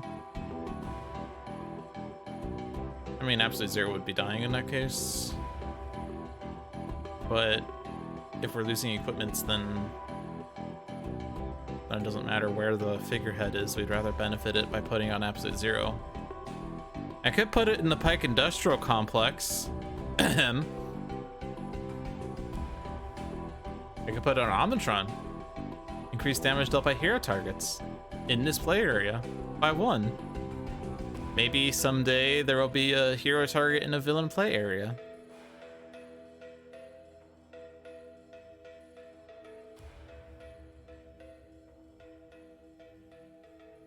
I think that kind of already happens with Faultless, but anyway. Let's put on Absolute 0 and do Risk Turn. So I could move equipments to the bottom. We don't have the card that does it. We do have a Run Aground that cares about equipment cards in my trash, though. So for now, let's move the bottom card of my deck to my hand. It was actually an equipment. It was Cannon Portal. Weird. We do the cold damage here. Fire damage on Absolute 0. Cold damage gets boosted.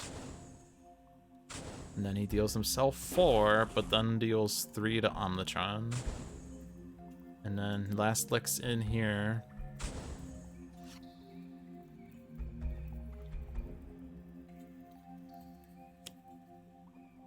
Super cool Trisolvent Vat. But it is doing 3 damage to Omnitron.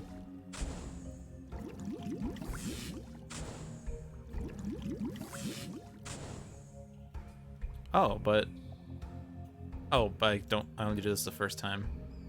And I want to have not 3 avians. Oh, I also don't have the thingy anymore. Yeah, Haka doesn't die because Talmoko.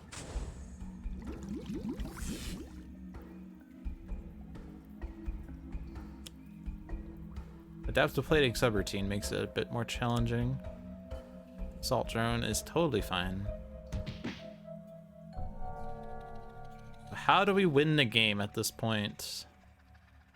If only there was a card that dealt enough damage to win. Alright, we won! We won! We won, everyone! We won! Yeah! Woo! We won! Da da da da da da da da da da da da.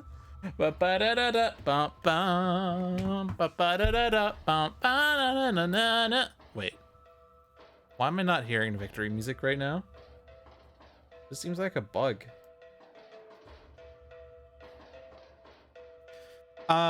There was actually someone who was playing Sentinels online. I saw this like 8 months ago. They were playing Sentinels with friends, and they were playing Omnitron. And they took out Omnitron. And they kept playing. But here's the best part. One of the people was Luminary. One of the people was playing Luminary. They played Devices after Omnitron was gone. Okay, I didn't mean to laugh. That was a bit rude. They played Devices because they weren't paying attention to the fact that we need to destroy all remaining drones to win the game. Or not drones, just devices, period.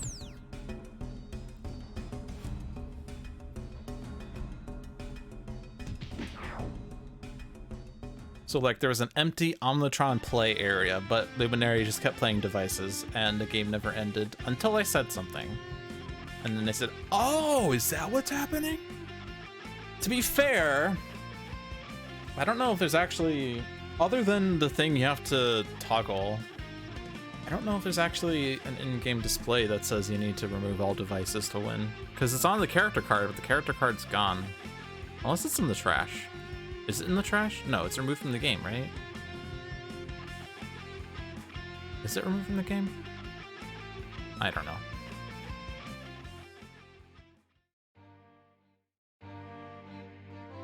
You do have to slide to confirm that you read it, yes. I have to type it in, exactly. Omnitron's villain character card is removed from play. Yeah, so it's not in the trash. It says when Omnitron is destroyed, but it says removed from play. But isn't removing from play like... I guess we could interpret this as removed from the game. because there are some early Sentinels cards that are not phrased consistently with the later ones, but that's more due to learning as you go. Which is what the definitive edition is there to do, is to standardize everything, plus also fix up some early mechanics and stuff. Make heroes play better. Hi Bunker, how are you doing? I know Citizen Dawn has an interesting card in that regard.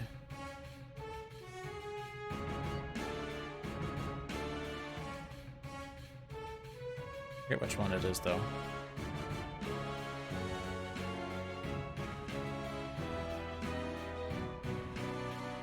Destroy all ongoing cards controlled by the hero with the lowest HP. Controlled? What does it mean to control an ongoing card?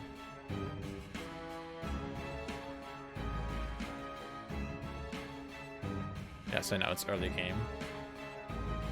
Destroy all ongoing cards controlled by the same hero.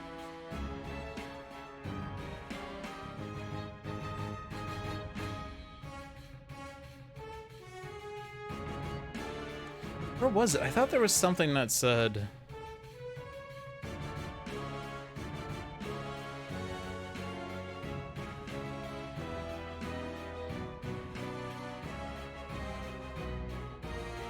Yeah, play the next environment card was one.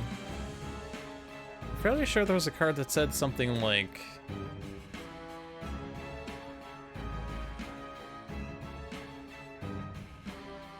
I don't remember what it was.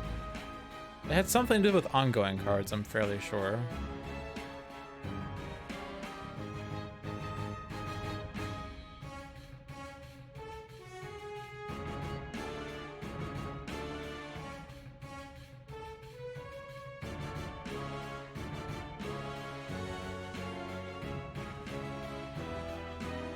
I guess not. Oh, maybe it was actually Voss. Although Voss doesn't do much with ongoing cards. I don't know.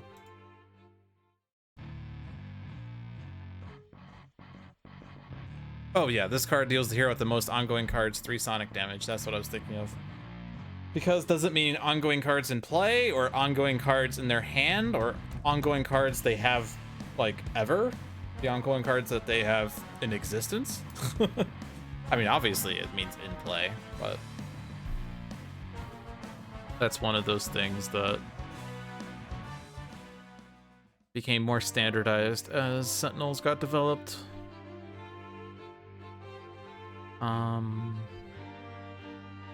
So it was Wagner Mars base for the next environment card.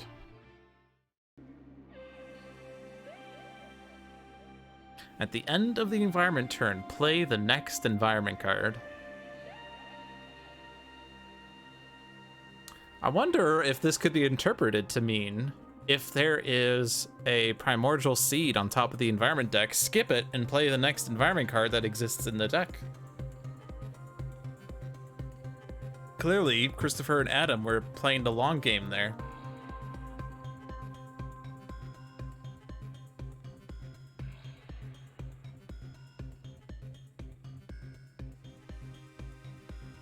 I also don't understand how it's supposed to be. Like, what is this? How does this timer work? 2 days, 53 hours, 66 minutes, 73 seconds?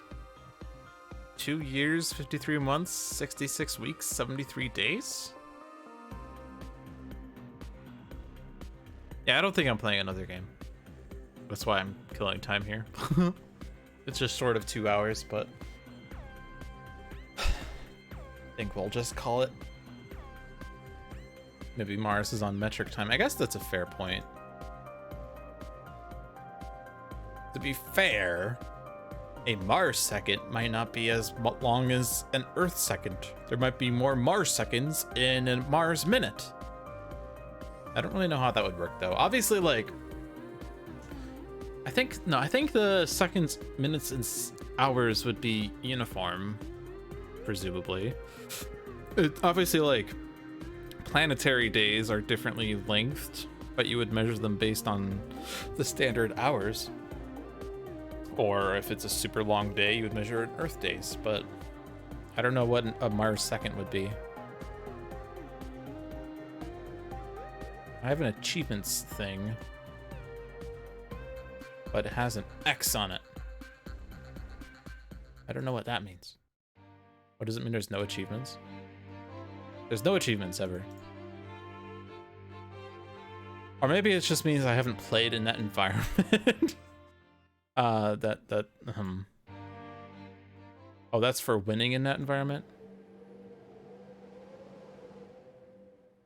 Let's see, so... And to be fair, I haven't really played on the public, except for recent, so... What did we just play in? Pike Industrial? Oh, it does have an X. I guess that means we did win in that environment. Yes, we did! What's an environment we haven't played in one? Mordengrad? Maybe? Yeah, there's no X there. I mean, I guess I played it in Oblivion, but not in a base game. At least not in the beta build or something, or I may have played it on mobile or something. I don't know. I really like, by the way, I really like the games on mobile. I've been playing a lot of Spirit Island on my phone. I didn't expect Spirit Island on phone to be that usable. And to be fair, I still have a little bit of issue, but it's mostly because of Apple. When I want to, like, do something on the top of the screen, Apple keeps thinking, oh, you want to see your notifications? No, I want to I want to move the window out of the way so I can see what's behind the growth window. But it's actually worked fairly well. I originally was only playing like one Spirit games on mobile because I thought that like it'd be too hard to look at the full game, but I've started playing 2 Spirit games on mobile and it still works really well. So kudos to Handelabra for their excellent UI. Yeah, there's not really an easy solution because you need the whole screen, and you've done it very well. The only real bugs, although it might be fixed maybe in recent betas. Then again, the phone is the recent beta, so I don't know. But it has to do with, like... I haven't reported this, so I'm clearly a terrible beta tester. But I also think this feedback must have been reported at some point. When I have the zoom in on, like, ravages and stuff. It zooms in, it does the ravage, it blights the island. The blight card says immediately destroy 1 presence in 1 town from each spirit or whatever. But it's still zoomed in on the land, and moving around the screen is actually a bit wonky. I can't zoom out as effectively or as far. That's the only issue I have. Next time it happens, I can report it if you want me to.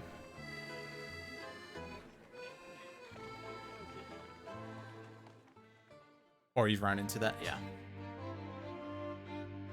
Cool, so I don't have to. Or I have to report it anyway to help you narrow it down. Okay, cool. Never mind then. All right, well, I definitely think I'm not doing a 3rd game here.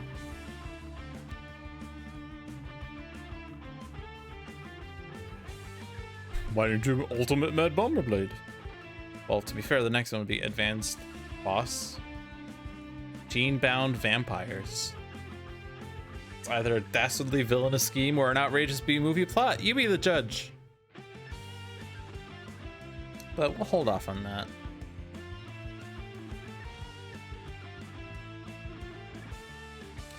Thanks for watching, everyone. I hope you enjoyed your stay. This was Dolphin's Dive. We're here every Thursday at 7 p.m. Be sure to check out the other streams we have on this channel. We also have Luck of the Seamus every Monday at 5 p.m. with Seamus the Hug Monster. We have Handelabra Live with John Tuesdays at 7 p.m. And recently he demoed some of the Aeon's End stuff. I keep forgetting which expansion it is. He'll correct me in a second. Dolphin's Dive every 7 p.m. is noted. Saturdays at 7 p.m. is Spirit Island Saturdays with usually myself, usually John, usually Seamus, and sometimes one of you guys if you claim the 20,000 point Alhambra reward to be a guest on Spirit Island Saturdays. Maybe someday someone will claim it. The last person to have claimed that was several months ago, I think. And it was a nice game.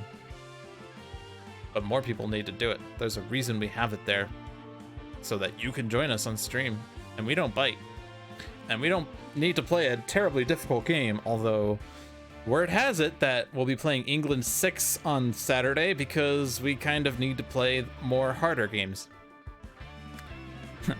And every Sunday at 6 p.m. is Tales from the Archive with another letdown. The Aeon's End expansion is the New Age. Thank you, John. I think that he's mentioned that it's skipping a few expansions to get to the New Age. At the very least, Legacy has been skipped in terms of like the actual Aeon's End expansions, but I don't know the Aeon's End stuff that well. I also haven't played Aeon's End in a long time. War Eternal and Legacy. Okay. I might actually have War Eternal. Oh yeah, I do. I have War Eternal. I have the base game and I have War Eternal. Physically. Actually, I also have the Legacy, but I haven't played the Legacy because I've been wanting to like have a friend to play it with, but then the pandemic started. I think I literally got it right before the pandemic started. Anyway, Sentinels of the Multiverse, Bottom of the Ninth, One Deck Dungeon, Aeon's End, and Spirit Island are all excellent Handelabra products. You can find more information on those games at handelabra.com. They're available on Steam, iOS, and Android devices. And they're a pleasure to play. I love playing these games. I feel like I'm a bit robotic. I love playing games, fellow human. Would you like to play games with me? No, they are really fun. I love them a lot. I first got into Sentinels around like 2013 or so. And I also started watching Handelabra streams in 2013 or so. 2014? It was 2014, yeah. That was after I had my Twitch channel, which was 2014. Anyway, so I'm actually a classical Handelabra viewer myself. But I remember the good old days when the only expansion that was available was the base game, and they were working on Mini Pack 1. I remember those days. They were fun days. I think I bought Season Pass 1 thinking that I would get more expansions, and then it didn't work, but I was told, oh, but they'll come out soon. Or maybe it was when Mini Pack 1 was out that Season Pass 1 was out.